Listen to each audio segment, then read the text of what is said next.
La doctora Cecilia Esparza en nuestra casa de estudios. A continuación, le doy la palabra a la doctora Esparza para dar inicio a esta mesa. Gracias, Milena. Buenas tardes. Quiero nuevamente agradecer al profesor Anthony Stanton haber aceptado la invitación para estar con nosotros y esperamos que sea la primera de muchas visitas a la Universidad Católica. Voy a presentarlo brevemente. Anthony Stanton ha sido profesor visitante en las universidades de Londres, Chicago, Nueva York, Toulouse, Beijing y la Jawaharlal Nehru de Delhi en la India. Desde 1987 es profesor e investigador en el Centro de Estudios Lingüísticos y Literarios del Colegio de México y se especializa en literatura hispanoamericana moderna, especialmente poesía mexicana. Sus intereses abarcan revistas literarias, epistolarios de escritores, el ensayo hispanoamericano, las vanguardias históricas, la poesía moderna, la teoría literaria y las relaciones entre literatura y pintura.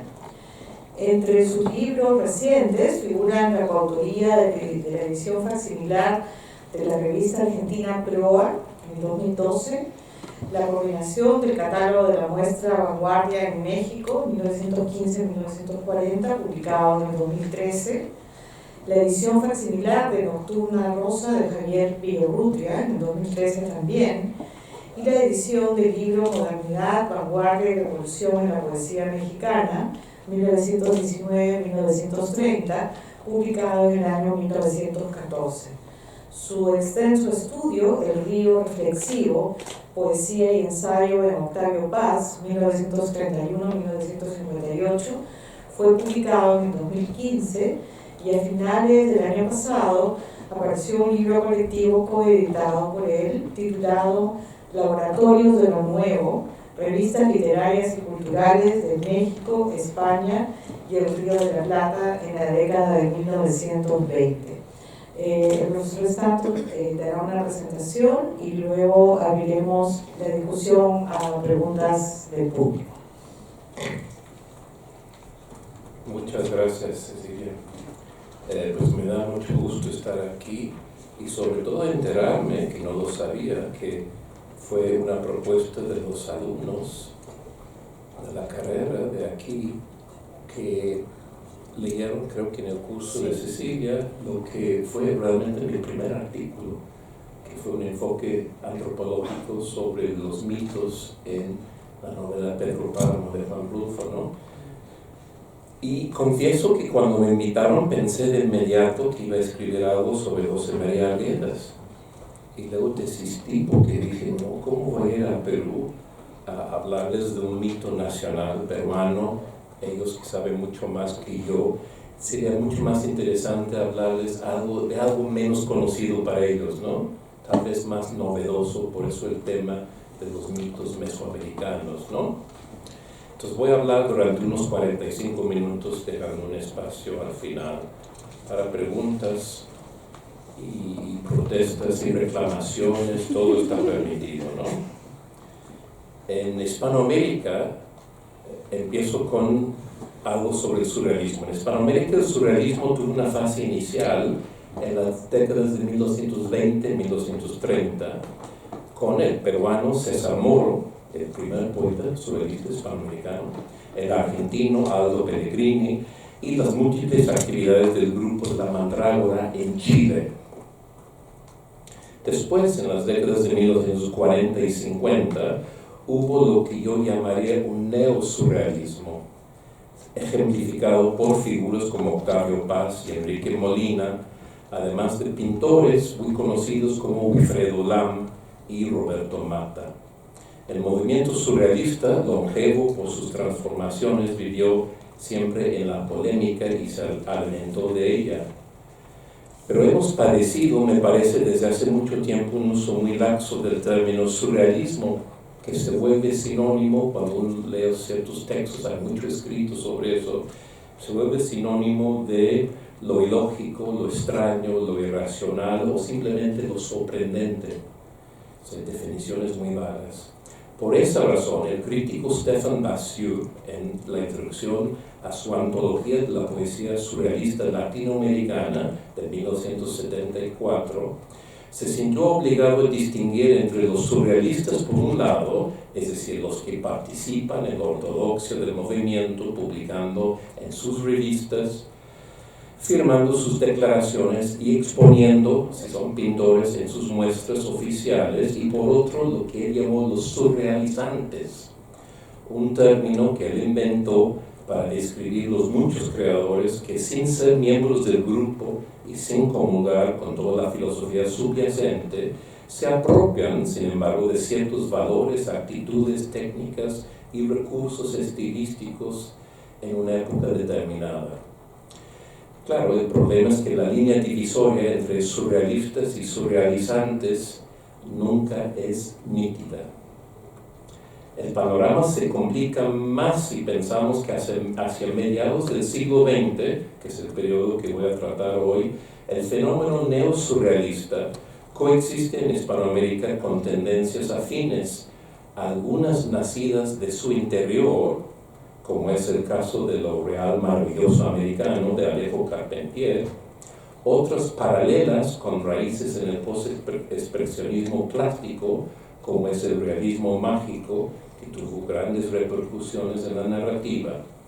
Y el cuadro se vuelve más confuso si pensamos que el neosurrealismo también convive con nuevos brotes de otra corriente que es muy anterior al surrealismo histórico, una corriente que viene del siglo XIX, que es la literatura fantástica, ¿no? Que trabaja con esas nociones de lo extraño y lo histórico, lo insólito. Son deslindes problemáticos. Hacia 1250 hay una acentuación en Hispanoamérica del surrealismo etnográfico que plasma las transformaciones de los mitos prehispánicos.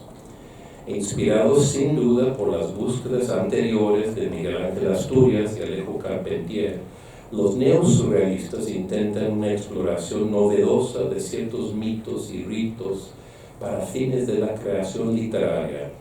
Su interés no es histórico ni arqueológico, sino estético. No son indigenistas, porque su empleo de los mitos puede ser incluso lúdico e irónico. Y en estas páginas quisiera centrarme en ciertas obras en prosa de tres creadores, obras que se publican a principios de la década de 1950. Es decir, propongo una lectura comparativa de textos de tres libros: Águila o Sol, de Octavio Paz, 1951, Final del Juego, de Julio Cortázar, 1956, y Los Días Enmascarados, de Carlos Fuentes, 1954, ¿no? Son de la misma época. Estos tres escritores cosmopolitas eran amigos en aquella época y hubo intercambio epistolar entre ellos. Los dos mexicanos se conocieron, curiosamente, no en México, sino en París en 1950, ciudad donde vivía Paz y donde trataba con frecuencia al argentino Cortázar, que conocía por carta desde la década anterior. Y la Ciudad de México es el lugar donde los tres dan a conocer sus libros. Paz publica el suyo en Tezontle por intermediación de Alfonso Reyes, mientras Fuentes y Cortázar entregan los suyos a la colección Los Presentes, que dirigía el escritor mexicano Juan José Arreola, de tendencias muy afines en esa época, ¿no? Él hacía literatura fantástica, un poco en la línea de Borges. Una primera lectura indica que cada uno saca a flote en el presente algo que parece provenir del pasado mesoamericano, una dimensión insólita, extraña o mágica. No es mi intención clasificar los textos como ejemplos de literatura fantástica, del realismo mágico o de lo real maravilloso americano, aunque los tres se asumen como lectores de Borges. Mi hipótesis aquí es que Paz, Cortázar y Fuentes comparten en aquel momento la conciencia de estar trabajando libremente dentro de las vetas abiertas por el surrealismo francés, corriente vanguardista totalmente ajena a los intereses de Borges y su grupo. De los 3 escritores estudiados, el único que participó durante un periodo muy breve en el surrealismo oficial fue Paz. Pero ninguno de los 3 es un seguidor ortodoxo del movimiento de Breton. Está mucho más cerca de ciertos disidentes como Georges Bataille. Gracias a esta heterodoxia tenemos en ellos obras singulares que no se parecen para nada a los modelos europeos. Los 2 mayores, Paz y Cortázar, nacidos en 1914, el mismo año, coinciden en la gran síntesis que van construyendo entre existencialismo y surrealismo. Para entenderlo, no queda sino intentar una breve comparación de Teoría del túnel, redactado en Buenos Aires en 1947 por Cortázar, aunque nunca lo publicó en vida, es de publicación póstuma después de su muerte, con El arco y la lira, la gran reflexión que Paz publicó en 1956, pero escribió a partir del verano de 1951. La poética histórica trazada en Teoría del túnel aboga por un nuevo humanismo capaz de revelar al ser en su totalidad. Es un libro manifiesto. Cortázar propone nada menos que un asalto a la concepción tradicional del libro como objeto estético y ofrece un alegato a favor del arte como instrumento de liberación espiritual. Toma partido por el escritor rebelde en contra del esteta tradicional y ve en la literatura un acto de libertad inconforme capaz de borrar la línea divisoria entre arte y vida. Como Paz en El arco y la lira, da más importancia a la experiencia poética que a la confección de obras, poniendo énfasis en los aspectos vitales y existenciales de lo literario. A Cortázar le parece entonces que la concepción tradicional del arte se resume en la imagen de una jaula muy hermosa pero vacía. Solo mediante la destrucción de las formas tradicionales es posible realizar el sueño utópico del antiarte, es decir, la restitución del hombre total.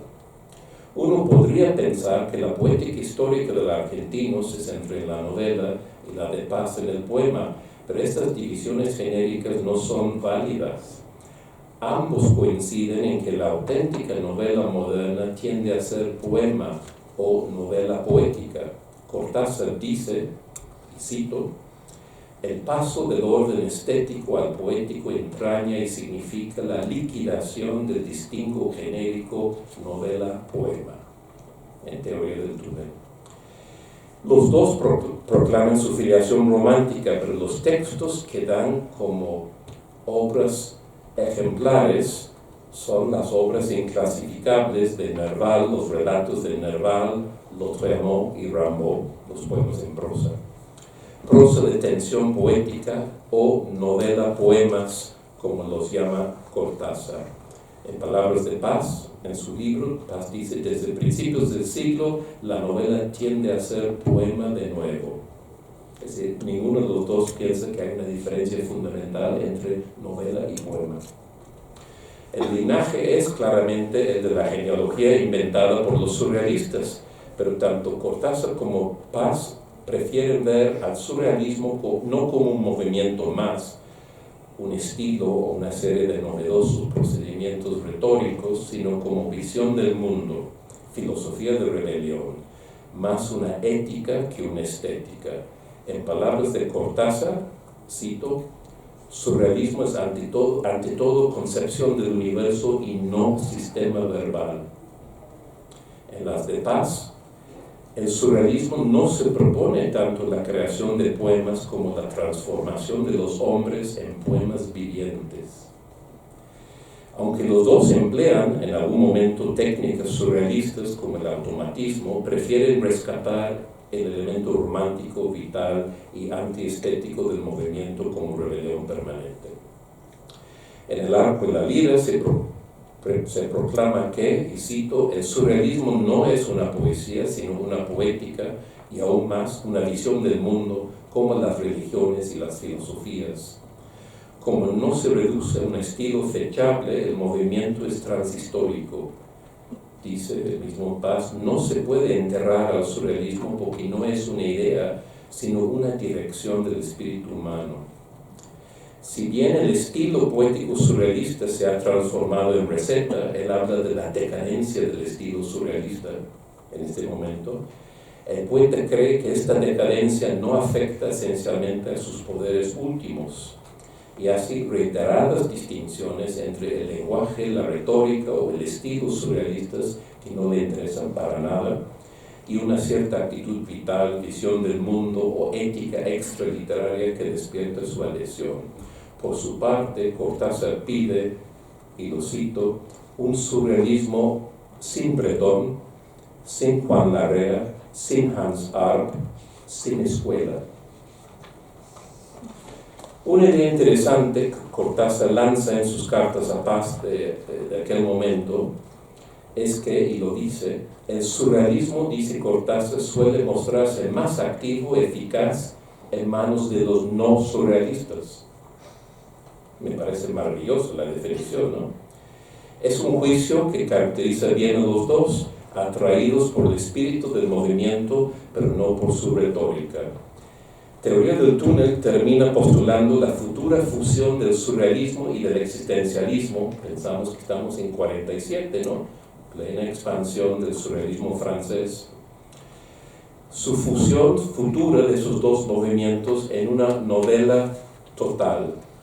Dice Cortázar, lo existencial marcha al encuentro del poetismo. Esta fusión será uno de los logros reales en el plano de la reflexión teórica de El arco y la lira. Un libro donde tanto la poética y la ontología de la temporalidad que viene de Heidegger, el filósofo alemán, como la fenomenología de la experiencia religiosa de Otto, un historiador de la religión de lo sagrado, se complementan con lo que el propio autor ha llamado la metafísica erótica de Antonio Machado, el poeta y ensayista español, y con elementos de la poética surrealista. No hay duda, pues, de que Paz y Cortázar ven en el surrealismo una violenta actualización del programa utópico de los románticos, porque no solo busca suprimir la contienda entre sujeto y objeto, sino también reconciliar los dos términos antagónicos de poesía y vida en un intento de poetizar la vida, socializar la poesía, como dice Paz. Tomando en cuenta lo anterior, no es sorprendente la reacción de Cortázar cuando recibe la primera, su ejemplar del libro de Octavio Paz. Cuando recibe el libro, escribe a su amigo una carta encendida, fechada en París el 31 de julio de 1956, elogiando el libro como el mejor ensayo, y la palabra es chica, dice Cortázar, sobre poética que se haya escrito en América. Vaya elogio, ¿no? Semejante elogio solo puede entenderse si pensamos en las profundas analogías que existen en aquel momento entre las estéticas paralelas de los dos autores. Su pensamiento es muy parecido en ese momento. 1. En 1951, el poeta Octavio Paz publica Águila o Sol, libro experimental escrito en prosa. Sigue siendo el libro menos conocido, menos estudiado de Octavio Paz. Contiene textos de distinta naturaleza, prosas lúdicas, cuentos, poemas en prosa. Sus obras anteriores habían sido libros de poemas en verso, salvo el famoso ensayo El laberinto de la soledad, donde lanza su idea de que en México el mundo mesoamericano es un pasado oculto en el presente, enterrado pero vivo. Es tarea del poeta desenterrar ese pasado, desenmascararlo, descifrarlo para incorporarlo al presente de la modernidad. Operación casi terapéutica en el sentido freudiano de la palabra. Desde el título mismo, Águila o Sol, que es un volado, ¿no?, de la moneda que se lanza al aire en una apuesta, adopta el lenguaje coloquial mexicano y remite al tema del azar, además de plantear el dilema de la unidad dual o la dualidad unitiva, ¿no? Águila o Sol. Águila que es Sol, pero también son alternativas. El autor siempre pensó que Ese libro es su libro más surrealista, lo dijo varias veces, y por eso mismo yo creo que es su obra más mexicana, más imbuida de mitos, lenguaje coloquial de México. Me limito aquí a comentar un solo texto del libro, el poema en prosa Mariposa de Obsidiana. Se trata de un monólogo en primera persona de la diosa Itzpapalotl, cuyo nombre se ha traducido al español como Mariposa de Obsidiana. Es una divinidad mesoamericana. Podemos proyectar la primera imagen, por favor. Ustedes pueden ver ahí representaciones de Itzpapalotl, ¿no?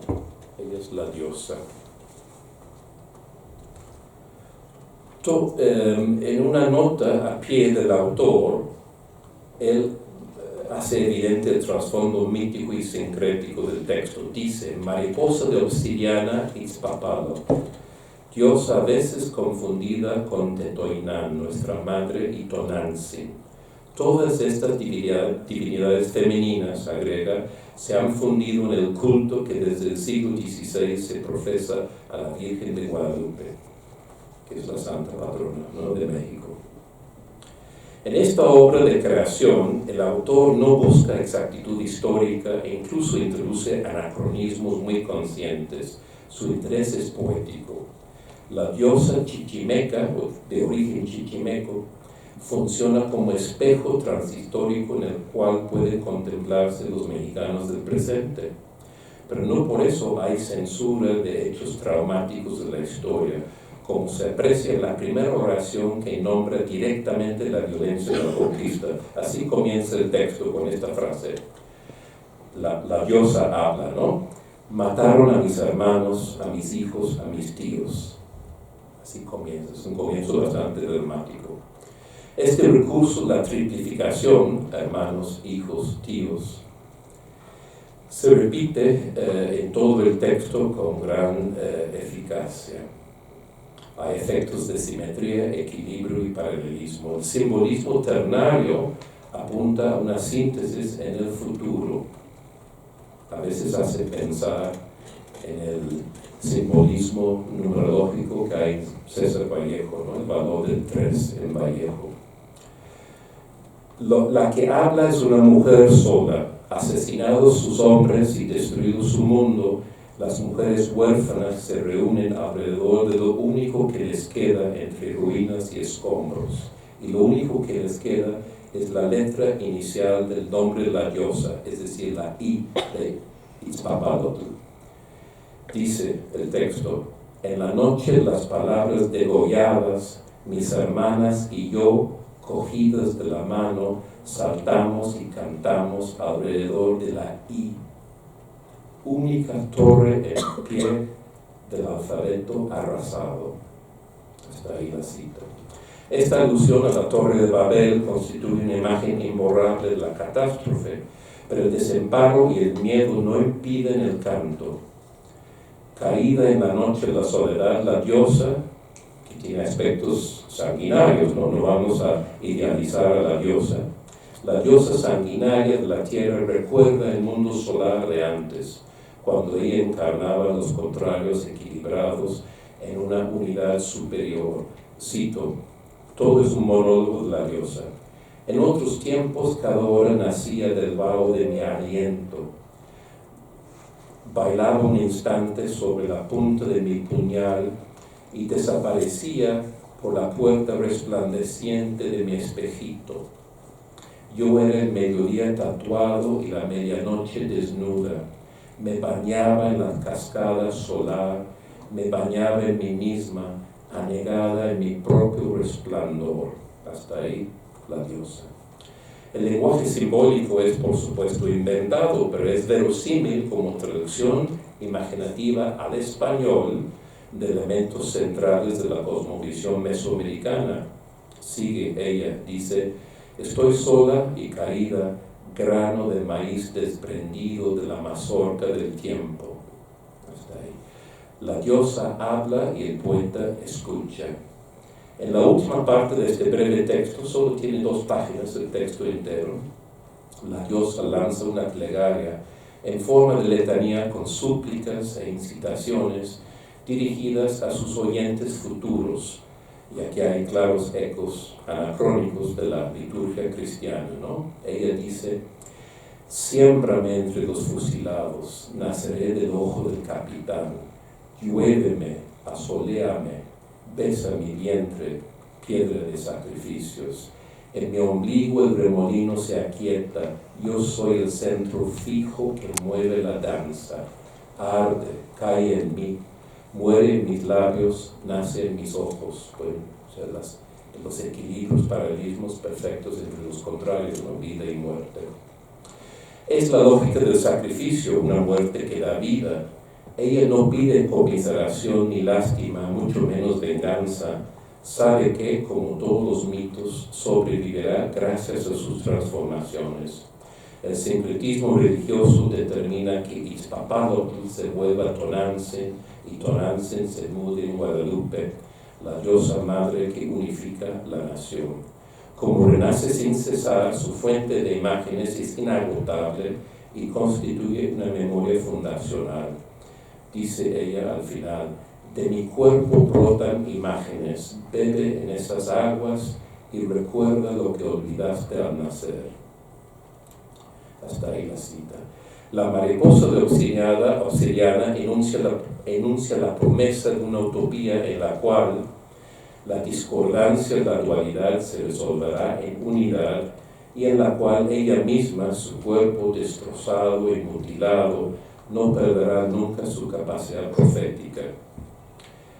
Dice al final: toma mi collar de lágrimas que espero en ese lado del tiempo en donde la luz inaugura un reinado dichoso, el pacto de los gemelos enemigos. Ahí abrirás mi cuerpo en dos para leer las letras de tu destino. Hasta ahí la cita. Veremos que la imagen sugerente del pacto de los gemelos enemigos es retomado después y transformado por Cortázar. Los mitos postulan siempre un destinatario que se localiza en el futuro, de ahí su carácter abierto. Lejos de la idealización exótica de lo primitivo que hicieron románticos e incluso surrealistas, lejos también del alegato ideológico de nacionalistas e indigenistas que idealizaron lo precolombino, eliminando la violencia que no se puede eliminar.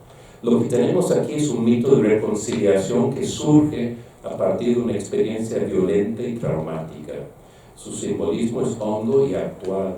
El mito y el poema pueden ofrecer una resolución curativa. Ese poema en prosa expresa no solo la coherencia y belleza del mito, sino su pervivencia, su permanente y terrible actualidad. Es un mito que ha sido retomado en los últimos años por escritoras mexicanas en la situación actual de México, ¿no? La crisis que hay de violencia y de derechos humanos. 2. Ya instalado en París, Julio Cortázar publica la primera versión de Final del Juego en México en 1956. 2 de sus cuentos se relacionan directamente con la cultura mexicana: Axolotl y La noche boca arriba. El poeta de Presencia, que es un libro de poemas que firmó con seudónimo, ya había dado a conocer los cuentos del Bestiario en 1951, textos que combinan el juego, el monólogo interior, el automatismo y el onirismo sobre un fondo inquietante. Es una escritura de apariencia libre, espontánea, su tono es muy coloquial, pero adopta formas muy cerradas y perfectas, como todos los cuentos de Cortázar. Axolotl relata las visitas del protagonista al acuario en el Jardin des Plantes de París para observar obsesivamente los ajolotes, solo para terminar convertido en uno de ellos, como se afirma con toda naturalidad al comienzo del cuento. Dice: ahora soy un axolotl. En su título y en su texto, el autor prefiere el nombre náhuatl del batracio de los lagos centrales de México, caracterizado por sus grandes branquias y su forma larvaria, limitándose a cambiar el acento de la segunda a la tercera sílaba, es decir, Cortázar escribe axolotl en lugar de axolotl, ¿no? Es un detalle. Aunque menciona que el nombre común en español es ajolote, sabe que el nombre en náhuatl remite directamente al dios canino Xolotl. Y aquí podemos proyectar la siguiente imagen, por favor. Pueden ver varias representaciones. Ese es el dios Xolotl, el doble de Quetzalcóatl, la serpiente emplumada. Es un dios canino, ¿no? En una de las representaciones pueden ver claramente que la cabeza es un perro, ¿no? Lo más fácil, dice el narrador del cuento de Cortázar, es caer en la mitología. Caigamos, pues, acompañados de un mitógrafo singular. Xolotl, deidad de las transformaciones, está asociado con lo monstruoso y lo deforme. Implica la duplicación y la metamorfosis. En náhuatl, Xolotl es lo doble, lo que tiene dos cabezas, por lo tanto lo deforme, ¿no? La duplicación del doble. Estamos de nuevo ante el pacto de los gemelos enemigos, donde el uno se desdobla en la quietud e inmovilidad que el narrador percibe en los batracios, y en sí mismo hay una voluntad de abolir el espacio y el tiempo. Atraído por lo otro, el vínculo con el axolotl se vuelve simbiosis y luego fusión. Lo que el narrador describe como sus pequeños rostros rosados aztecas, con sus ojos de oro, se transforma pronto en lo que llama un canibalismo de oro. Piensa, ese es el pensamiento del narrador del cuento. Eran larvas, pero larva quiere decir máscara y también fantasma. Acepto un destino que no deja de provocarle angustia, dice el narrador. El horror venía, lo supe en el mismo momento, de creerme prisionero en un cuerpo de axolotl, transmigrando a él con mi pensamiento de hombre, enterrado vivo en un axolotl, condenado a moverme lúcidamente entre criaturas insensibles, dice el narrador. La conciencia del yo parece separarse del hombre para alojarse en el animal. Ninguna identidad es fija e inmutable. ¿La conciencia es transferible? Pregunto. ¿O el hombre sigue teniendo su conciencia incluso cuando vive dentro de un animal? Son preguntas que el cuento plantea sin resolverlas. Un yo enajenado en un otro no humano que llega a ser aceptado como algo propio. Es decir, es una lección de la alteridad reconceptualizada. Vamos al otro cuento de Cortázar. La noche boca arriba vuelve a explorar los temas del doble y de la metamorfosis, algo que había obsesionado a Cortázar desde su juventud, como se puede observar en el libro, que también es de publicación póstuma, que escribió sobre John Keats, ¿no? Se publicó, es un libro muy, muy largo sobre el poeta romántico inglés. Y el capítulo La poética del camaleón es este tema, ¿no? Del doble, la máscara. El título del cuento es efectivamente una imagen poética que ha sido relacionada por alguien con un verso de Federico García Lorca. Yo creo que también podría relacionarse con una imagen que aparece en un poema de juventud de T.S. Eliot, que es The Love Song of J. Alfred Prufrock. Eliot dice: "Let us go then, you and I, when the evening is spread out against the sky, like a patient etherized upon a table." Es mucho más cercano que la cita de si Lorca habla de la noche boca arriba, pero Eliot habla de un paciente anestesiado sobre la mesa de operaciones, ¿no? Una imagen clínica, quirúrgica, contemplando el cielo nocturno, que es el cuento de Cortázar. Los versos de Eliot plantean la fractura del yo en dos, el yo y su acompañante, anticipando de esta manera la unidad, dualidad entre, en el cuento, el motociclista y el moteca. Sigue un epígrafe que es muy enigmático. El epígrafe del cuento dice: "Y salían en ciertas épocas a cazar enemigos, la llamaban la guerra florida". Cortázar no pone la fuente de su epígrafe, ¿no? Entonces varios críticos han dicho que pertenece a tal autor, a tal otro. Yo he investigado todas las posibles fuentes, pensé que tenía que ser de Sahagún, pero no viene del franciscano. Después, en una tesis se afirma que viene de la historia de Tlaxcala, que es una obra del siglo XVI, del español Diego Muñoz Camargo, realmente un criollo, ¿no?, del estado de Tlaxcala, un libro que Carlos Fuentes le había enviado al argentino en la misma época en que Cortázar sufrió un accidente en París en su mota, ¿no?, en su Vespa que él manejaba. Es decir, el tema de Fuentes tampoco hay en esa experiencia. Tuvo el accidente en 1953. Sin embargo, la pista es falsa. En todo el libro, en la historia de Tlaxcala, no hay ninguna mención de la guerra florida. Yo creo que es una invención, es un epígrafe apócrifo. Cortázar ya había aprendido la lección de Borges, ¿no? Se podía hacer reseñas sobre libros inexistentes, también inventar epígrafes que no pertenecen a ningún texto. Sin embargo, nombra un fenómeno, desde luego, ¿no?, del mundo mesoamericano, que es la guerra florida, un fenómeno muy real. Es decir, se basó en sus muchas y variadas lecturas. Como constituía un juego sagrado, la guerra florida era una guerra concertada, pactada. No es lo que hoy entendemos por una guerra, ¿no?, para conquistar un territorio, no es esto. Es una guerra pactada entre dos tribus, en aquel momento aztecas y tlaxcaltecas. Es decir, los que serían los aliados de Cortés después, ¿no?, los tlaxcaltecas en la conquista de México. Cortázar habrá captado en ese fenómeno muy curioso algo que ahora nos parece sorprendente. Cazadores y víctimas estaban enlazados por una lógica compartida. No eran enemigos como suelen ser los soldados en una guerra, ¿no? Era otro fenómeno.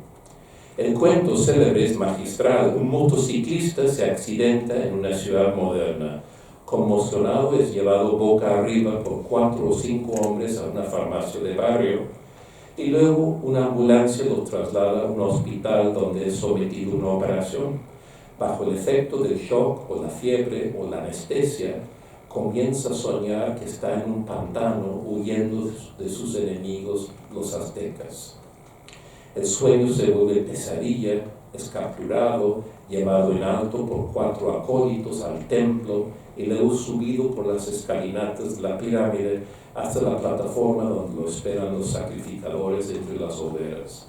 Todo el cuento consta de constantes intercambios, o más bien alternancias entre los dos planos, presente y pasado, modernidad y antigüedad, el hospital y el gran lago de Tenochtitlan con su teocalli o templo.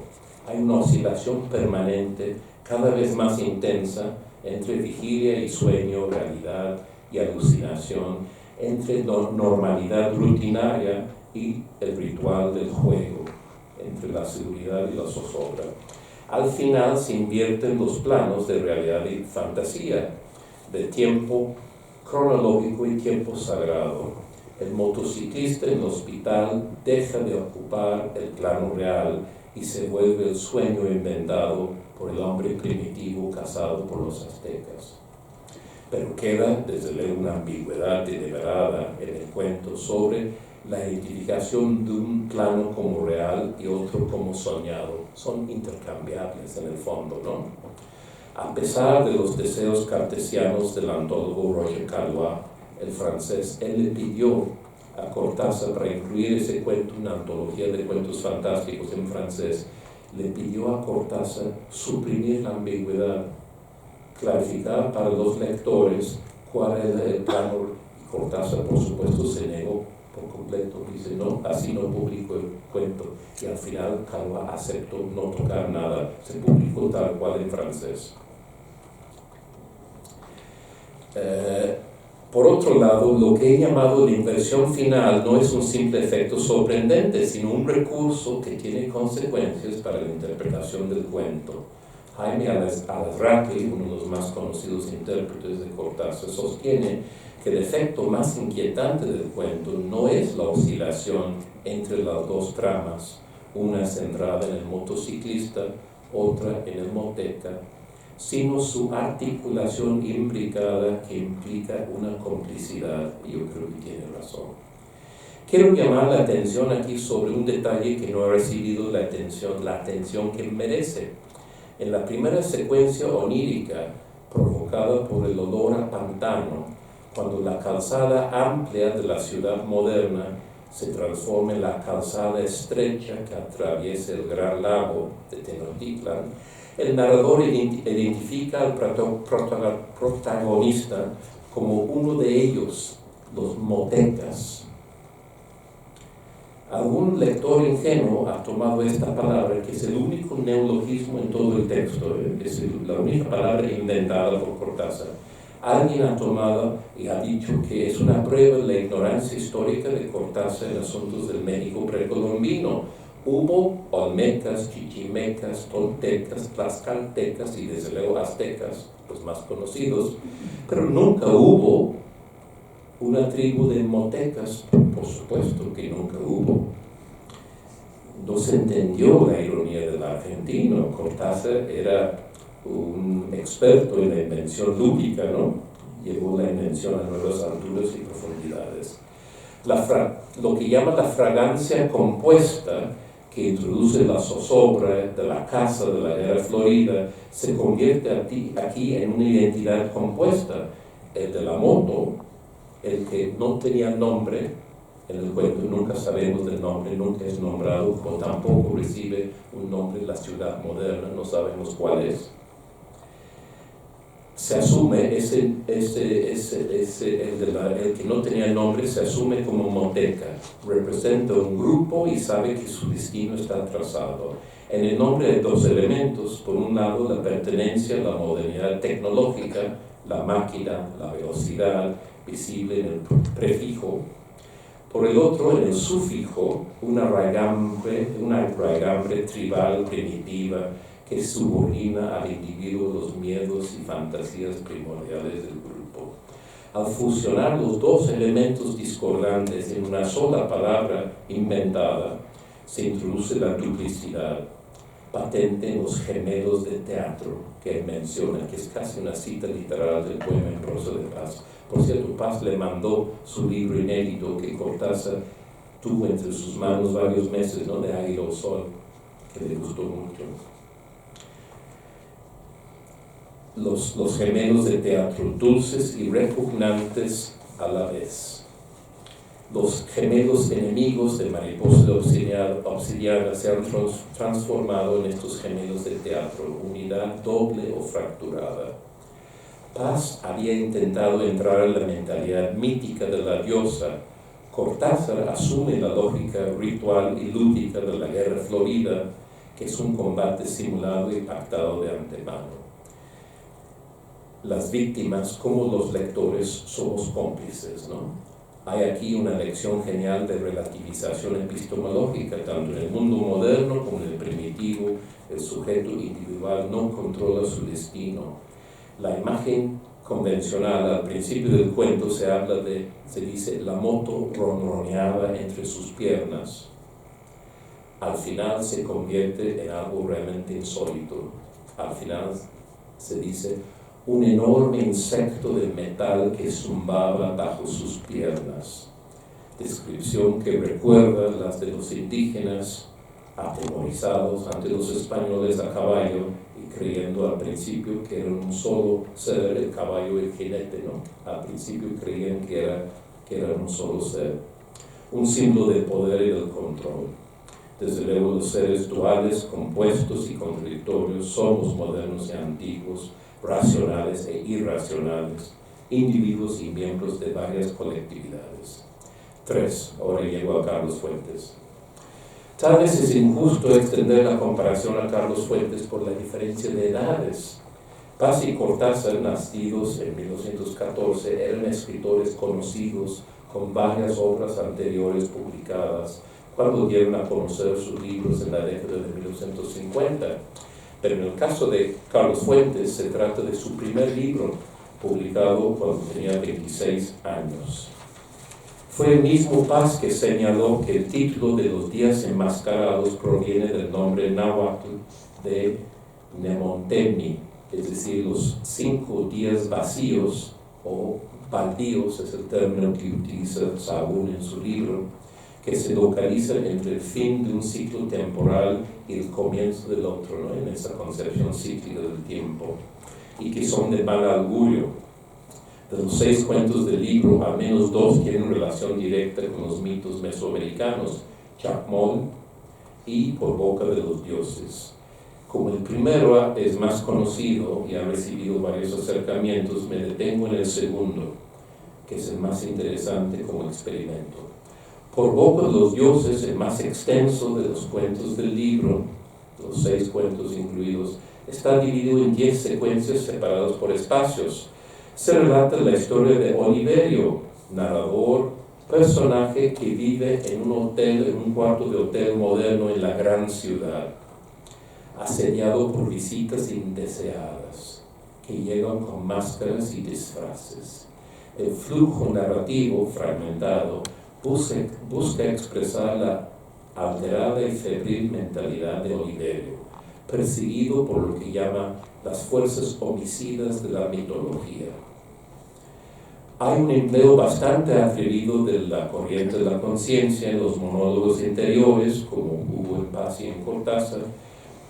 En el Palacio de Bellas Artes, que es el histórico en el centro, el edificio histórico de la Ciudad de México, en el Palacio de Bellas Artes, Oliverio tiene un altercado con Don Diego. Me sorprende que nadie haya hecho una interpretación de ese cuento. Don Diego es claramente una imagen del pintor Diego Rivera, ¿no? El famoso muralista, entonces el símbolo del nacionalismo institucional que se había convertido en un arte oficial. En el cuento, Don Diego defiende el realismo del arte colonial en contra de las tendencias vanguardistas representadas en el cuento por Rufino Tamayo. ¿Por qué los pintores Rivera y Tamayo?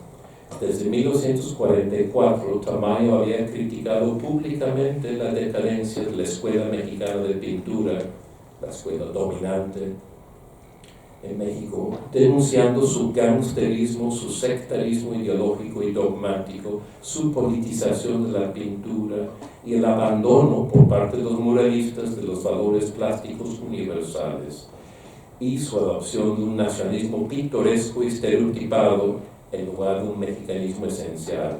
Tanto Rivera como Siqueiros sostuvieron en sus polémicas que el realismo era el único camino para un arte público al servicio de la revolución, ¿no?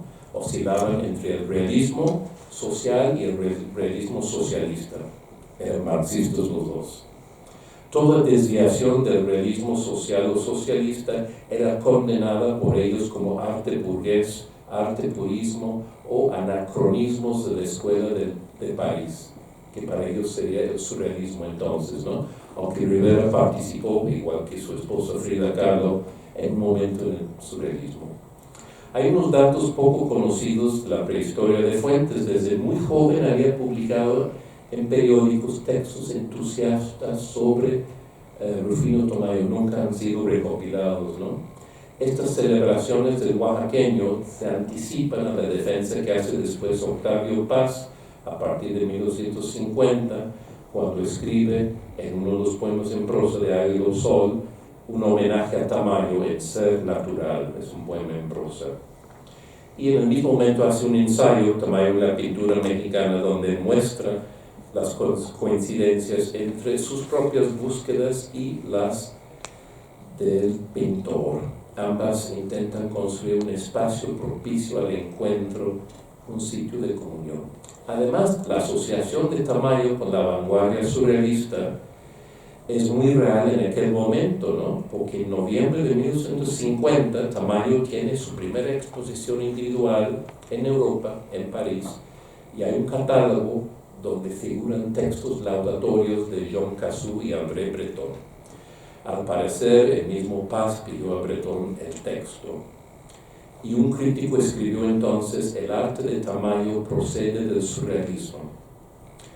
Así lo ven tanto Fuentes como Paz, ¿no? Paz dice en su ensayo que Tamayo establece una doble ruptura con el muralismo, tanto con el nacionalismo como con el realismo. Regresemos al cuento de Fuentes, ¿no? Harto de la falta de comprensión del viejo, Oliverio se exaspera, arranca la boca de una mujer plasmada en un cuadro de Tamayo que está en el Palacio de Bellas Artes hasta la fecha. Es un cuadro que se colocó en el momento en que Fuentes escribió su texto. Y esa boca que arranca la coloca en una cubeta antes de matar a Don Diego, es decir, un acto de parricidio, ¿no? Un joven pintor matando a un pintor muy conocido y oficial. Entonces, bueno, el protagonista regresa al hotel y pide la llave de su cuarto, el número 519. El número, desde luego, es un guiño, marca la fecha del primer encuentro entre Moctezuma y Cortés.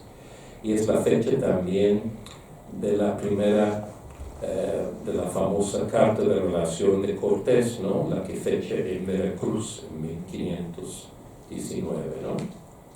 Y también forma parte del título de un texto precursor de Alfonso Reyes, ¿no? La visión de Anáhuac, que tiene como subtítulo 1519, que es una recreación de lo que encontraron los españoles cuando llegaron a Tenochtitlan. Un juego 1519 reversible, porque Reyes escribe su texto en 1915, ¿no? Está jugando con las fechas. En el hotel se encuentra con una mujer, Tlasol, vestida de rumbera, pero con ciertas decoraciones extrañas, las piernas tatuadas, una argolla en la nariz, el pelo lacio y negro, pesado de aceite o sangre, cascabeles en los pies y las orejas. Tlasol es un guiño irónico más a la mitología mesoamericana. Vamos a proyectar ahora la tercera y última imagen. Ustedes pueden ver representaciones, todos esos vienen de los códices, ¿no? Tlasol es el apodo del Tlazolteotl, es decir, es una diosa. En la mitología es muy interesante porque es la diosa de los desperdicios, la basura, los desechos, y por extensión del abono y la fecundidad. Sahagún, en su famoso libro El Franciscano, la llama otra Venus, porque también es la diosa de la lujuria, los amores carnales y de la sexualidad. Otra de sus propiedades es la purificación, entendida como catarsis, expiación e incluso cura de enfermedades venéreas. Junto con la boca de la mujer del cuadro de Tamayo, Tlasol es una puerta de entrada al mundo precolombino de los dioses antiguos, actualizados irónicamente como objetos sexuales de la modernidad citarina, objetos tomados del arte y del cine. La secuencia más impresionante del cuento de Fuentes es la octava. Oliverio y la boca regresan al hotel, toman el elevador. La boca le ha comunicado al personaje su poder sobre él y ha asumido su papel como la voz del inconsciente del personaje. Dice la boca: eres mi prisionero, Oliverio, tú piensas, pero yo hablo. Ella ordena bajar hasta el sótano del hotel, pero es él que nos describe un ambiente onírico degradado con las divinidades del panteón azteca en el fondo del antiguo lago. Eso es un párrafo de la descripción de lo que encuentran en el sótano. Este sótano, inundado, negro, olía a sudario, y pronto las luces y el ruido furioso le invadieron.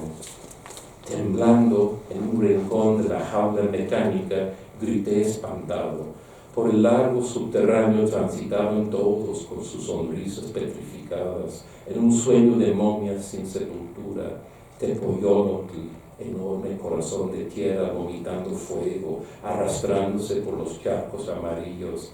Tezcatlipoca, un vidrio de humos congelados en la noche. Itzpapalotl, seguido de una corte de mariposas apuñaladas. El doble en una galería de azogue, sombra de todas las sombras, Xolotl. Parecen referencias a los textos de Paz y Cortázar, ¿no? sus plumas ennegrecidas de carbón y de un serpear sin tiempo entre los hacinamientos Quetzalcóatl. Por las paredes, enredado en sus babas, subía el caracol Texistecatl. Hasta ahí la cita. La ironía y el humor se vuelven aquí sátira y parodia. La incongruencia, la presencia de los dioses en el sótano de un hotel moderno en la ciudad, mezclada con la sensación de asco y revulsión, cancelan cualquier idealización de lo precolombino.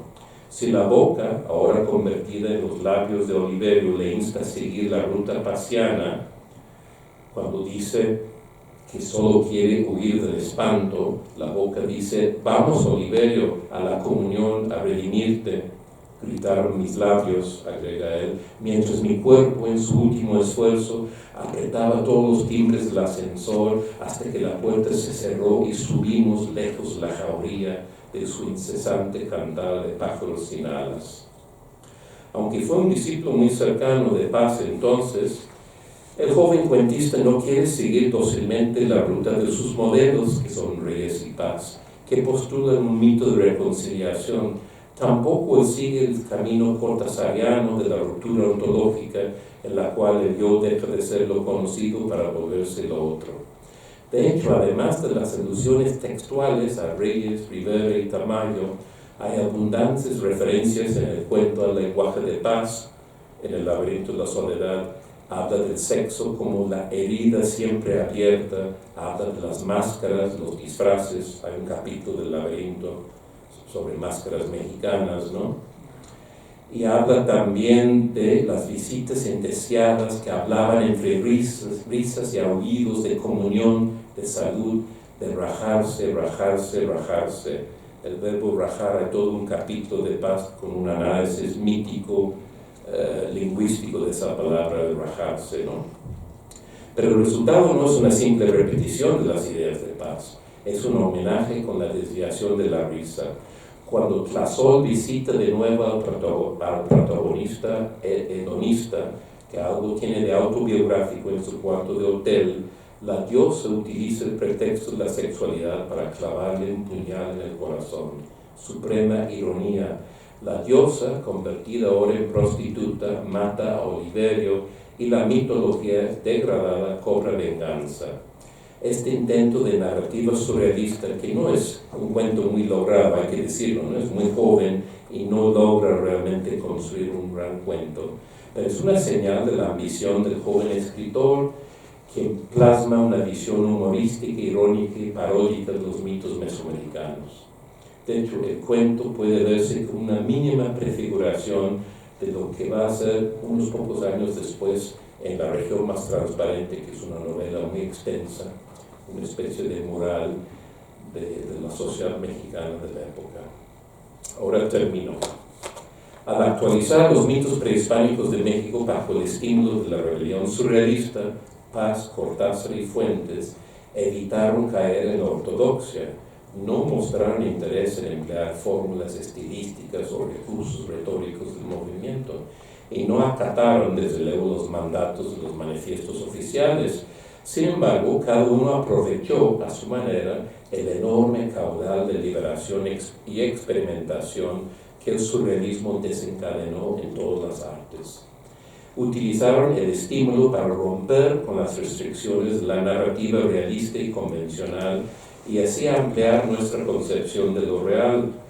Otros, desde luego, podrán tomar las obras analizadas aquí como ejemplos de literatura fantástica, que son las lecturas dominantes de los cuentos de Cortázar, ¿no? Siempre se interpretan como literatura fantástica, un poco en la línea de Borges, pero son muy distintos de los cuentos de Borges, yo creo.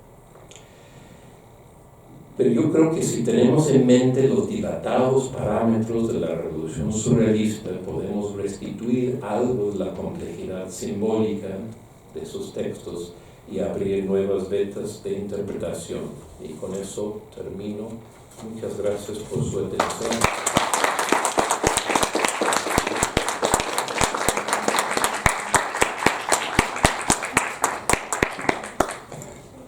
Muchas gracias. Vamos a abrir ahora la oportunidad para preguntas del público.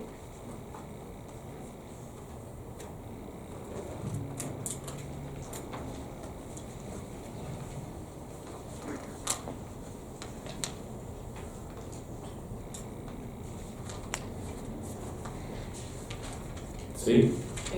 Hay algo que me llama mucho la atención, que es cómo ellos se apropian de ciertas estrategias, ¿no?, del surrealismo, que llega a ser una corriente muy en boga, ¿no?, a nivel universal, ¿no? Es decir, esta idea de cómo ellos, que son autores finalmente latinoamericanos, readaptan esto, pero también para incorporarse en un canon, es decir, como ellos terminan haciendo su propio canon a partir de elementos mitológicos. Entonces se nota la clara necesidad de tomar las estrategias, pero darles como su propio patrón, ¿no? Pero hay algo que igual quisiera, a lo mejor si se puede profundizar un poco, si es que hay puntos de ruptura muy evidentes o mucho más tajantes, o es más que todo modificaciones a partir de la incorporación de los mitos nada más. Sí, bueno, es buena la pregunta. Yo creo que lo más interesante de esos casos, y podríamos hablar de otros casos también, ¿no?, es que el surrealismo, que fue visto de manera como un mimetismo con la cultura europea, ¿no?, que es la tradición tradicional que predominó de las vanguardias en América Latina, que solo era una copia, ¿no?, como en los modernistas, era una copia del simbolismo francés. Las vanguardias eran copias miméticas de los movimientos, los ismos europeos. Ahora sabemos que no es así. Las vanguardias latinoamericanas son bastante distintas y originales, ¿no? Y en estos casos, que bien son escritores que no viven las vanguardias históricas, ¿no? Son niños, entonces ellos en esos textos de mediados del siglo XX lo que hacen es un acercamiento muy peculiar, ¿no? Porque están tomando cosas, sí, del surrealismo, pero sin afiliarse al movimiento. No les interesa ser surrealistas oficiales o ser aceptados para nada. Son muy conscientes de ser escritores latinoamericanos, ¿no?, hispanoamericanos. Y lo interesante es que para ellos, los tres, el surrealismo es una forma de regresar a lo propio. Eso es lo interesante, lejos de ser una imitación de lo europeo. Es cierto que los surrealistas idealizaron un poco las culturas primitivas, ¿no?, y sobre todo una cultura como la mexicana, ¿no?, que fue un objeto de culto para Artaud. Visitó México, Breton también, Benjamín Pérez también, surrealistas exiliados llegaron a México. César Moro vivió 10 años en México. Pintoras como Leonora Carrington, Remedios Varo vivieron ahí también, Wolfgang Palan.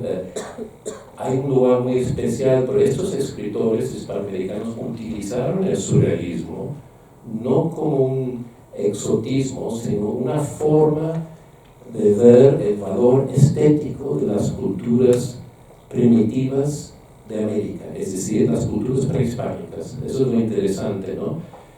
El primitivismo de los ismos, digamos, las vanguardias europeas, como ocurre en el cubismo y también en el surrealismo, fueron los primeros movimientos en darle valor estético al arte precolombino. Antes era una cosa arqueológica, ¿no? En México, de eso, el principal museo que alberga las obras de arte, las culturas prehispánicas, se llama el Museo de Antropología, ¿no? Se tiene un valor antropológico, arqueológico. No se llama Museo de Arte Antiguo de México. La palabra arte no aparece, porque durante mucho tiempo el prejuicio decía que eso no era arte, ¿no? Eran objetos arqueológicos de valor histórico, sí, los antecedentes, pero no hay belleza estética. Y las vanguardias cambiaron eso, mostraron que sí hay belleza estética, igual que en la escultura, las máscaras africanas, el arte maya, el arte precolombino. Eso es yo creo que lo más interesante de las vanguardias latinoamericanas, cómo se acercan primero con elementos del cubismo, como en pintores como Carlos Mérida, que fusiona a partir del lenguaje geométrico, fusiona esto con elementos formales de la arquitectura Puc o maya clásica, ¿no? Y después estos escritores que utilizan los mitos precolombinos, ¿no?, para explorar problemas pero actuales, ¿no?, del siglo XX, ¿no?, del inconsciente, ¿no?, y la relación entre el presente y el pasado, dándole actualidad a ese pasado que deja de ser un objeto venerable pero lejano, ¿no? Y en los museos para volverse parte del presente, ¿no? Porque la tesis de ellos también es que ese otro primitivo está vivo en el hombre moderno, no es una reliquia, ¿no? Abandonada, ¿no? Yo diría que eso es lo interesante de la utilización que hacen los vanguardistas, entre comillas, latinoamericanos, ¿no? Que utilizan las vanguardias europeas para redescubrir lo propio, ¿no? Lo mismo que Carpentier, ¿no? Con su idea de lo real maravilloso americano.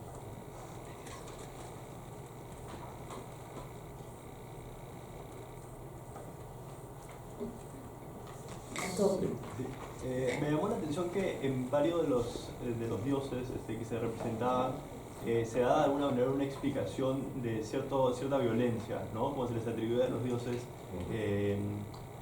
cierta como carga violenta que ahí encontraba su manera de ingresar al relato.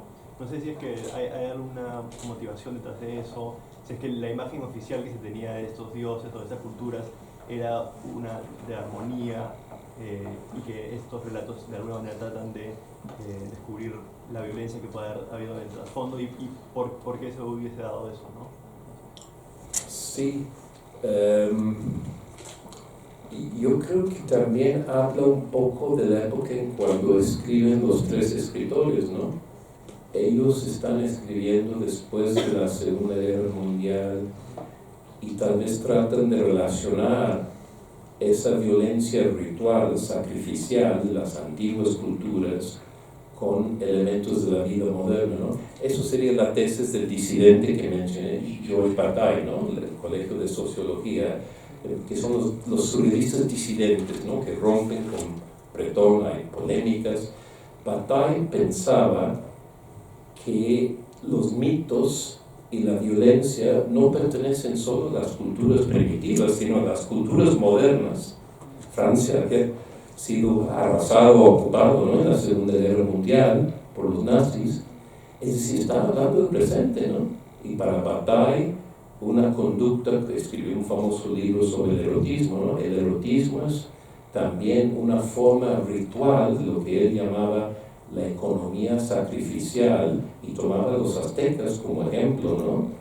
De cómo procesar y darle un uso social y colectivo a la violencia dentro de ciertas normas que permiten transgresiones, ¿no? Pero transgresiones, digamos, permitidas, si se puede decir eso, ¿no? Es su teoría un poco del erotismo, ¿no? Que es transgresión de una prohibición, ¿no? Entonces, sí, el elemento de la violencia es importante, ¿no? Durante mucho tiempo, pues ustedes saben que los españoles, empezando por Sahagún en su gran libro, ¿no? Decía que había que estudiar, y desde luego Sahagún aprendió la lengua náhuatl, ¿no? Para estudiar con sus informantes, para extirpar la idolatría, que para él es un elemento diabólico, ¿no? Es el demonio. Para extirpar esto hay que conocer su cultura, sus dioses, su religión. Él desde luego no quiso justificar esas religiones, ¿no? Pero gracias a lo que nos dejó, ahí podemos construir una teoría bastante coherente, ¿no? Del papel ritual, sacrificial de la violencia en esas sociedades, ¿no?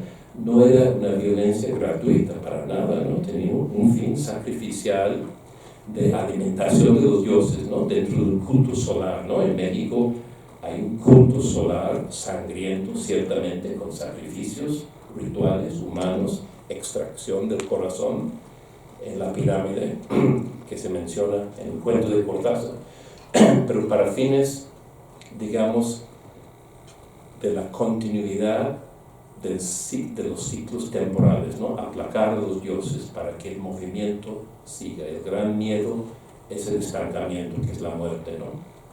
Entonces, para promover los ciclos. Entonces, de alguna forma, esos escritores, con sus lecturas de textos históricos, antropológicos, con su interés en el surrealismo, están dando cierta legitimidad, ¿no? Las cosmovisiones primitivas de América, mostrando que en el fondo en la sociedad moderna hay cosas muy parecidas, solo que nuevamente desaparece el elemento ritual, ¿no?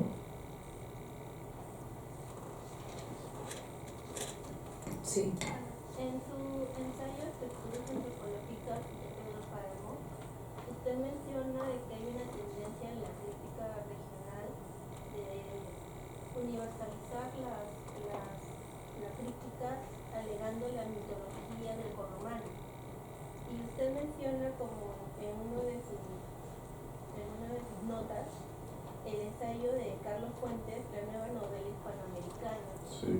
Y a la vez Carlos Fuentes también usa figuras propiamente mitológicas, propiamente mexicanas, pero eso no se podría ver como una manera de tratar de universalizar. O sea, ¿cuál es la relación entre eso de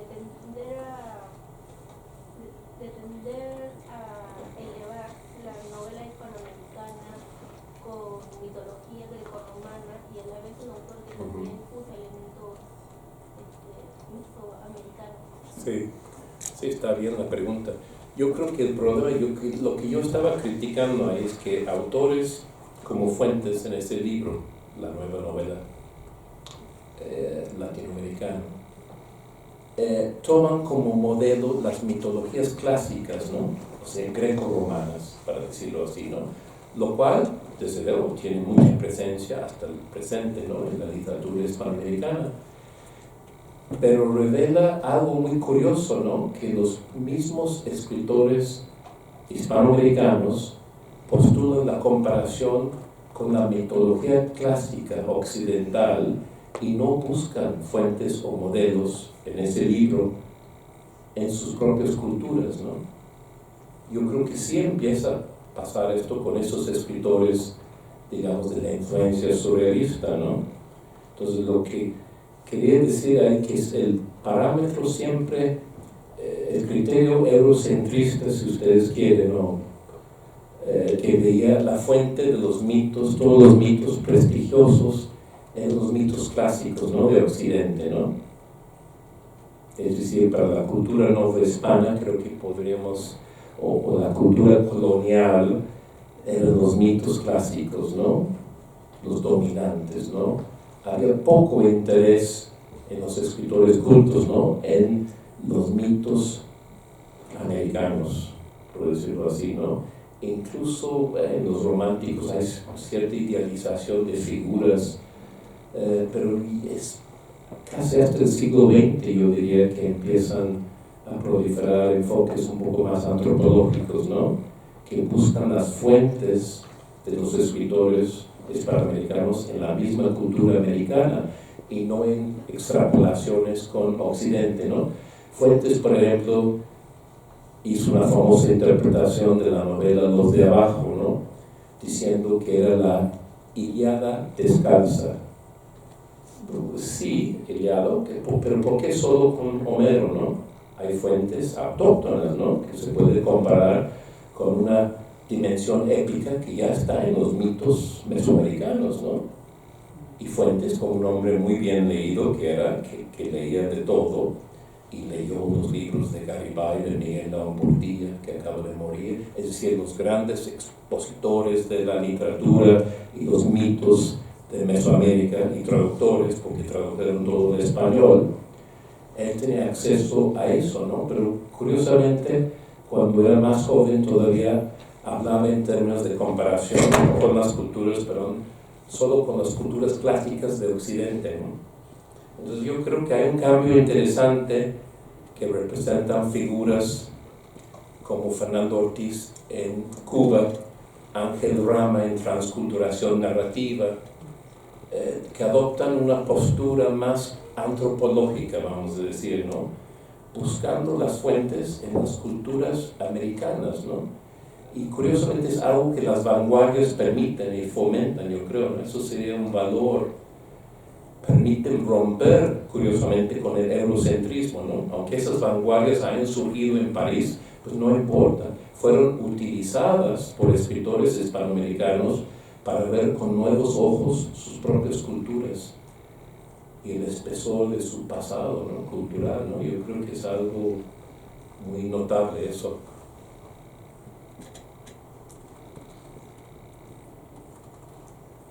Sí, Renzo. Una pregunta, en las tres operaciones que se hacen en los textos que se han analizado, digamos que claro que se plantea esta cuestión de cómo trabajar con el mito de una manera diferenciada, cada una más o menos, por la vía de justamente de lo que permite la influencia de fondo no medio heterodoxa, que es como lo utilizan ellos. Digamos también hasta cuáles son los límites de esa operación en que se puede encontrar quizás en estas obras, porque quizás en lo de Fuentes hay esta cuestión de, ya bueno, está viendo el mito, pero se está viendo el mito quizás de una manera un poco más ominosa y quizás es como que hay un cierto límite allí hasta qué tanto se está reactualizando, si se le está viendo quizás como algo demasiado pulsional. En La noche boca arriba también quizás un poco eso, en absoluto no tanto porque es un poco, no es tan directamente así como más tan siniestro, pero un poco cuál es cómo se puede ver justamente también que ya que les permite acercarse al mito y reactualizarlo, pero también es una cierta traba que, por ejemplo, un escritor como Arguedas en su utilización del mito va por otro lado, ¿no? sin tampoco caer en la mera idealización, ¿no? de ese pasado. Sí. Sí, claro, ninguno de ellos tiene la experiencia vital de Arguedas, ¿no? De su propia vida y su conocimiento de la cultura quechua. Esos son escritores que no hablaron ninguna lengua autóctona indígena, ¿no? Su conocimiento, digamos, es erudito, libresco, son escritores cosmopolitas, muy leídos, ¿no? Y sin embargo acuden a esas fuentes, ¿no? Entonces, las limitaciones, yo creo que serían, por ejemplo, los actuales escritores indígenas de México. Hay un auge actualmente, ¿no?, de los escritores que escriben en lenguas indígenas en México, hay como 70 lenguas distintas, ¿no? Y se comunican entre ellos en español, ¿no?, como lengua franca, pero ellos de ese uso, claro, los ven como precursores, esos escritores, pero no como modelos. Porque claro, no se compagina esto con su propia experiencia como escritores bilingües, ¿no? Ellos manejan sus lenguas maternas, además del castellano. Entonces, esos escritores no pueden ser modelos para ellos, ¿no? Ellos están en el bilingüismo, ¿no? En el fondo, Arguedas estuvo en eso, ¿no? Su tragedia fue no poder compaginar, ¿no?, esas dos cosmovisiones representadas por dos lenguas, ¿no? Yo creo que los escritores actuales de México, que escriben en lenguas indígenas y se traducen al español, tienen una postura mucho más política, ¿no?, por los tiempos actuales, ¿no? Porque la postura de esos tres escritores es difícil sacar una lectura directamente política de esos tres textos, ¿no? Sí hay una apreciación estética, ¿no?, de la belleza de los mitos precolombinos, su relevancia para la vida moderna, pero no hay un programa de acción política, que es lo que buscan los escritores actuales, ¿no? Por eso digo yo que son para ellos precursores, pero no modelos para seguir. Yo quisiera hacerte una pregunta. Siguiendo un poco lo que acaba de decir Renzo, y tú dices que no hay un programa político, y estoy de acuerdo con esto, pero los tres, y sobre todo Paz y Fuentes, ¿no?, estuvieron muy interesados en las definiciones de lo mexicano, ¿no? Y te quería preguntar por esta idea tuya de la traducción imaginativa del mito mesoamericano. ¿Qué función tendría esa traducción imaginativa en una construcción de lo mexicano? Que se puede pensar como un programa político también. Sí, es difícil elaborar sobre eso. Sí hubo un cambio, ¿no?, en la definición de lo nacional en una cultura entonces todavía muy nacionalista, la mexicana, ¿no? Y tal vez la aportación de pensadores como Paz y también después Fuentes sería un poco poner en el mismo nivel las antiguas culturas mesoamericanas que las culturas clásicas, ¿no?, de otras partes del mundo, ¿no? Es decir, una postura universal, ¿no? Decir que los modelos son igualmente válidos, ¿no? Modelos orientales de China y Japón. Es decir, hay varios clasicismos, no hay un solo clasicismo. Durante mucho tiempo creo que se pensó eso, ¿no? Que Roma y Grecia, y era la postura todavía de un gran escritor como Alfonso Reyes, ¿no?, un gran humanista, escritor mexicano. Para Reyes todo estaba en Grecia, ¿no? Grecia, Roma y la línea que viene a Occidente. A pesar de eso escribió La visión de Anáhuac, ¿no?, que es un texto donde sí reproduce en traducción un texto precolombino como parte de lo que él llamaba el alma nacional, ¿no?, de México, en esa formulación que no usaríamos el día de hoy, ¿no?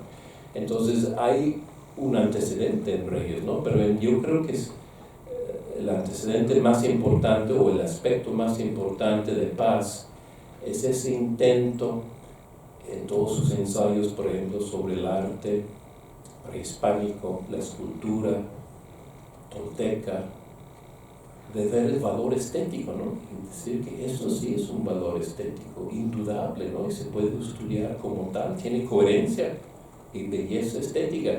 Claro, no es nuestra concepción moderna, laica de la estética, porque los objetos no se pueden desligar de su contexto sagrado religioso, ¿no?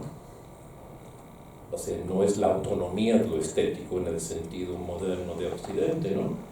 Pero yo creo que ahí sí hay una aportación, ¿no?, que ayudó a dignificar un poco, ¿no?, lo propio, ¿no?, el pasado prehispánico, ¿no? Ahora los críticos dirían, esto no ayudó en la acción política de realmente mejorar el nivel de vida de los descendientes actuales de las antiguas culturas, ¿no? Una cosa es alabar las antiguas culturas prehispánicas, otra cosa que surge sobre todo con el indigenismo, ¿no?, es pensar que es un problema de la actualidad, un problema social, política de la actualidad, ¿no?, como pensaba Mariátegui aquí, ¿no?, en los años 20.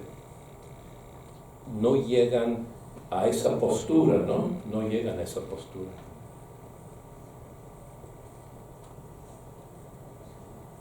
Sí. Sí. Sí. Más o menos, ¿de qué forma este surrealismo presente en Cortázar y en los demás autores influye en lo que es el realismo mágico? Bueno, eso es otro término que tiene otras raíces, ¿no? Me refería a eso al principio cuando hablé de esos deslindes muy difíciles, problemáticos, ¿no? Porque una cosa es la literatura fantástica, ¿no?, en el sentido decimonónico, ¿no?, que es lo que retoma Borges, ¿no?, de manera muy original, y su círculo en Buenos Aires, ¿no?, cuando hace la antología de la literatura fantástica, ese gran libro de principios de los años 40, ¿no?, del siglo pasado. Pero eso es una literatura, digamos, muy cerebral, ¿no? Por algo Borges nunca mostró ningún interés en el surrealismo, incluso se opinó muy mal, ¿no?, en un momento de uno de los manifiestos de Breton, ¿no? No le interesó en lo más mínimo una estética que postulaba la importancia de lo irracional, mucho más cerebral, ¿no? Entonces, el asunto del realismo mágico es muy complejo porque sí hay una aportación del surrealismo, aunque el concepto mismo viene de un crítico de arte, ¿no?, Franz Roh, ¿no? Él está describiendo un cierto tipo de pintura pensando en Max Ernst y pintores así que sí participó en el surrealismo, pero fueron antes expresionistas o dadaístas. Entonces el término viene del mundo de la pintura, ¿no?, las artes plásticas, y después fue extrapolado un poco a la literatura, ¿no? Y eso sí crea definiciones que son muy difíciles, ¿no?, y no satisfacen todo ese debate, ¿no?, hasta qué punto el realismo mágico es un término suficiente para describir la obra de García Márquez, ¿no? O la de Juan Rulfo en México, o la de Elena Garro. Es muy difícil, ¿no? Cuando uno se mete en términos para definir y poner fronteras, ¿no? Porque ahí luego hay muchos otros ejemplos que no respetan las fronteras, ¿no? Los escritores pues buscan crear, ¿no? Con cualquier tipo de herramienta, toman de aquí, de allá, no buscan seguir una línea definida, casi, bueno, eso sí serían los escritores ortodoxos, ¿no? Los que sí acatan los mandamientos de los manifiestos, pero esas obras no interesan mucho, ¿no? Para nada. Los escritores más interesantes, como dijo Cortázar, son los escritores que son surrealistas sin ser surrealistas, ¿no? No les interesa ser miembros oficiales del movimiento, están empleando libremente recursos, ¿no? Estos son escritores efectivamente muy libres, ¿no? Que toman de aquí, de allá, de lo que sea, ¿no? Con una voracidad, ¿no? No les interesa ningún tipo de ortodoxia, ¿no?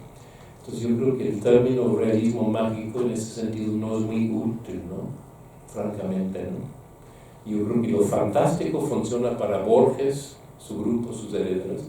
Para otros escritores funciona el surrealismo, no en sentido ortodoxo, y para otros escritores, pues, están en otras cosas, ¿no? Entonces, tampoco es nuestra tarea clasificar, ¿no? Las clasificaciones y etiquetas siempre son problemáticas, ¿no? Yo creo, ¿no? Lo interesante es leer los textos, ¿no? Y si hay ideas que vienen del surrealismo que pueden ayudar a iluminar y explicar un texto, entonces uno puede trabajar con esas ideas, ¿no? Sin adscribir el texto a tal definición, ¿no?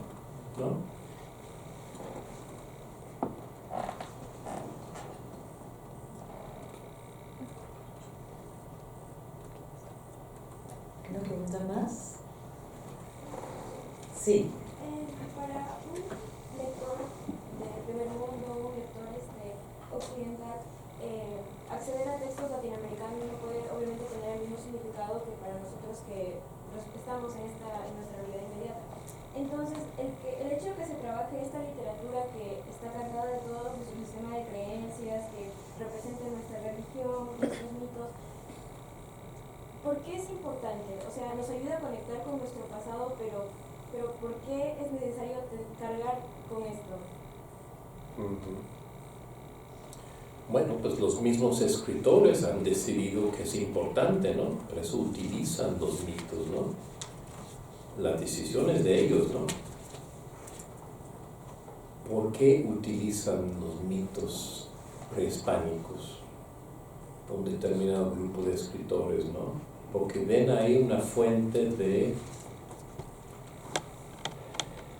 raigambre, sí, de continuidad entre el pasado y el presente, y una forma en el fondo de distinguirse, ¿no? Los escritores europeos, yo creo. Es decir, sí es una forma de singularizarse, ¿no? Yo creo, ¿no? Y eso en un escritor como García Márquez es muy claro, ¿no? Cómo tomar modelos que luego él puede arraigar en el discurso oral, los cuentos que escuchaba en su familia, y transformar todo eso en una novela, ¿no? Realmente es algo que solo es posible desde un contexto cultural específico, ¿no? Entonces yo creo que estos escritores sí ven esos mitos como una forma de hablar de un mundo propio, ¿no? De distinguirse, de singularizarse, ¿no? Eso sería mi intuición ahí. Lo que dijiste sobre esa operación terapéutica de la que era capaz de desenterrar el pasado, ¿no? Sí. También se podría conectar con esto. Sí, no hay que ver esto siempre como algo muy hermoso y de idealización, ¿no? Tiene un aspecto también terrible, ¿no? Y eso es la obra de paz, ¿no? Por ejemplo, él vio, por ejemplo, los momentos críticos del desarrollo moderno de México, como la matanza del 2 de octubre de 1968, ¿no? Cuando en la plaza de Tlatelolco, donde estuvo el antiguo mercado, cuando llegaron los españoles, hubo una matanza, ¿no?, de estudiantes, hubo un movimiento de protesta en contra del régimen de entonces, el Partido de Estado, el PRI, Partido Revolucionario, y pedían básicamente libertades democráticas, ¿no? Y fueron reprimidos, y hubo centenares de muertos, ¿no? El ejército planeó todo por instrucciones del régimen, o sea, una masacre, un crimen, un acto de, como Paz dijo, de terrorismo de Estado. Por eso él renunció como embajador de México en la India, donde estaba, ¿no? Presentó su renuncia. Fue su ruptura con ese régimen, ¿no? Y él interpretó en su libro Postdata eso como una repetición de la barbarie sangrienta de los rituales precolombinos. Leyó una interpretación mítica ritual que fue muy discutida en México, ¿no? Mucha gente no aceptó eso porque habló, no, eso es presentarlo como una especie de fatalismo. No fue su intención, ¿no? Él apoyaba el movimiento estudiantil, ¿no? Pero quiso ver una serie de correspondencias con el pasado, correspondencias terribles, ¿no? Entonces, hay, como siempre en los mitos, ¿no? Los mitos no representan siempre cosas muy positivas, ¿no? Por eso la referencia al aspecto terapéutico, ¿no? De repente uno quiere cobrar plena conciencia, como Freud decía, ¿no?, de lo que está localizado en el inconsciente, ¿no? Esa forma es una forma de la cura, ¿no? Es una forma de salir de un momento traumático, ¿no? Procesar, racionalizar, cobrar conciencia de algo que no es totalmente consciente, ¿no? Claro, esa interpretación es muy discutible, ¿no? Lo que él lanzó en ese momento, ¿no? La idea de que un acto de represión política en 1968 puede interpretarse como una repetición de las culturas antiguas de México, pues no, porque él mismo diría que esas culturas hacían sacrificios, pero con un objetivo religioso muy claro, ¿no? Y esa masacre no tuvo, evidentemente, ese objetivo, ¿no? Por eso fue muy criticado su interpretación, ¿no? Desató muchas polémicas en la época.